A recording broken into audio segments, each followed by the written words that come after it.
Assalamu Walaikum. Hello friends, how are you? Welcome back to my another video. In this video I am going to show you how to add Twirl animation in Apple Keynote. Let's get started. At first you have to open your Chrome browser, then open your iCloud Keynote, then create your presentation. Now you can see here are my presentation with some text. Now I add Twirl animation on those text. Click this text box and now you can see here are animation option. Click this animation options and now you can see here are animation drop down menu. Now just press this drop down menu. Now you can see here are many animation. Now I find my Twirl animation. Here are Twirl. Now just press it. Now I check how it work Twirl animation. Click this play or preview button. Now wait some moment.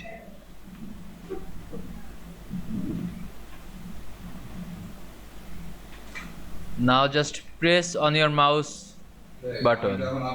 Now you can see I add Twirl animation in Apple Keynote very easily. I hope you enjoyed my video. Please like, comment, share and subscribe my channel. Thanks for watching.